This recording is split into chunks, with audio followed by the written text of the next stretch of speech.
Hi అండి, welcome back to my channel Arunasri.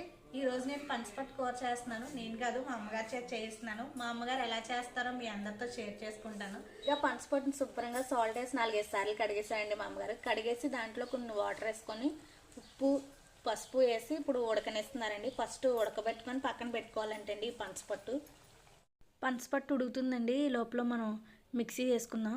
ఒక 8 వెల్లుల్లిపాయ రబ్బలు, చిన్న అల్లం ముక్క తీసుకొని ముక్కలు కోసుకున్నామండి. అందులోనే కొంచెం జీడిపప్పు, యాలకులు 2 యాలకులు, జీలకర్ర వేసుకొని ఇప్పుడు మిక్సీ పట్టుకొని పేస్ట్ చేసి పక్కన పెట్టుకుని 2 ఉల్లిపాయలు తీసుకొని చిన్న ముక్కలు కోసుకున్నామండి. అలాగే 2 పచ్చిమిరకాయలు, పోపులండి, ఎండుమిరపకాయలు, జీలపప్పు అవి పోపులు తీసుకున్నాం. ఇప్పుడు స్టవ్ ఆన్ చేసి కడాయి పెట్టి అందులో ఆయిల్ ఎక్కిన తర్వాత మనం తీసుకున్న పోపులు, ఎండుమిరపకాయలు, జీలపప్పు, ఆవాలు అవి వేసుకున్నామండి. అందులోనే కొంచెం కరివేపాకు వేసుకున్నాము. వేసుకొని అవి కొంచెం వేపుకోవాలండి స్టవ్ సిమ్లో పెట్టి. వేపిన తర్వాత అందులో మనం తీసుకున్న పచ్చిమిరపకాయలు,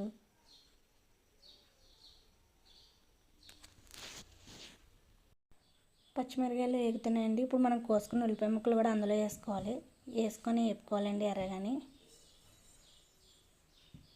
ఎర్రగా వేగేంత వరకు బాగా వేపుకోవాలండి. ఇప్పుడు వరకు నేను వేపానండి. ఇప్పుడు అమ్మకి ఇస్తాను, అమ్మ వేపుతుంది. ఇప్పుడు ఉల్లిపాయలు ఎర్రగా వేగిపోయండి. ఇప్పుడు మనం పేస్ట్ చేసుకొని పక్కన పెట్టి పేస్ట్ అందులో వేసుకున్నామండి. ఇప్పుడు ఆల్రెడీ అమ్మ 2 టమాటాలు తీసుకొని అవి ముక్కలు కోసి మిక్సీ పట్టి ఉంచిందండి పక్కన. దాన్ని కూడా ఇందులో వేసుకోవాలండి. ఆ టమాటాల పేస్ట్ కూడా ఇప్పుడు ఇందులో వేసుకుందామండి. అమ్మ ఇందులో వేస్తుంది. ఇప్పుడు 2 కలిపి బాగా కలుపుకోవాలండి. 2-3 నిమిషాలు ఈ పచ్చివాసన పోయేంత వరకు బాగా వేపుకోవాలండి స్టవ్ సిమ్లో పెట్టి. ఇప్పుడు ఇందులో 2 స్పూన్లు కారం వేసిందండి.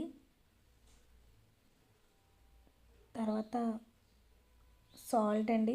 ఆల్రెడీ మనం ఉడకపెట్టుకునేటప్పుడు పనసపట్టు ఉడకపెట్టుకునేటప్పుడు సాల్ట్ వేసాం కదండి. అందుకని చూసుకొని సరిపడంతగా మన టేస్ట్కి సరిపడంతగా అప్పుడు సాల్ట్ వేసుకోవాలండి. తర్వాత గరం మసాలా పౌడర్ 1 స్పూన్ వేసుకోవాలి. ఇందులోనే ధనియాల పౌడర్ కూడా 1 స్పూన్ వేసుకోవాలండి. ఇప్పుడు ధనియాల పౌడర్ వేసుకుందాం 1 స్పూను. ఇవన్నీ ఇప్పుడు బాగా కలుపుకోవాలండి. ఇవన్నీ బాగా కలుపుకొని 2-3 మినిట్స్ అలా మగ్గనిచ్చిన తర్వాత అందులో ఆల్రెడీ మనం ఉడకపెట్టి పక్కన పెట్టుకున్న పనసపట్టు అందులో వేసుకోవాలండి. వేసుకొని బాగా కలుపుకోవాలి. ఆ పనసపట్టుకి మనం వేసుకున్న ఈ గ్రేవీ అంతా పట్టేలాగా బాగా కలుపుకోవాలండి. బాగా కలుపుకొని అమ్మ కలుపుతుందండి. నాకు పనసపట్టు కూర వండటం రాదు. మా అమ్మగారు వచ్చారు, అందుకనిసే మా అమ్మగారి చేత పనసపట్టు కూర వండిస్తున్నానండి. మా అమ్మగారు చాలా బాగా వంటలు చేస్తారు. 10-15 మినిట్స్ మూత పెట్టి ఉడికించుకోవాలండి. ఇప్పుడు మూత పెట్టి 10-15 మినిట్స్ ఉడికిస్తున్నామండి. మూత తీసి మధ్య మధ్యలో కలుపుతూ ఉండాలండి, లేకపోతే అడుగు పెట్టేస్తుందండి. అమ్మ ఆల్రెడీ ఒక నిమ్మకాయ సైజ్ అంతా చింతపండు తీసుకొని నానబెట్టిందండి. అది రసం తీసి చింతపండు పులుసు ఇందులో వేసిందండి. చింతపండు పులుసు వేసుకుంటే పనసపట్టు కూర చాలా బాగుంటుందంటండి. ఆవు పిండి కూడా వేసుకుంటే చాలా బాగుంటుందంటండి. కానీ ఆవు పిండి వేయలేదండి, మేము అంతగా తినము. అందుకనేసి మీకు నచ్చితే మీరు వేసుకొని చూడండి, టేస్ట్ బాగుంటుందంట.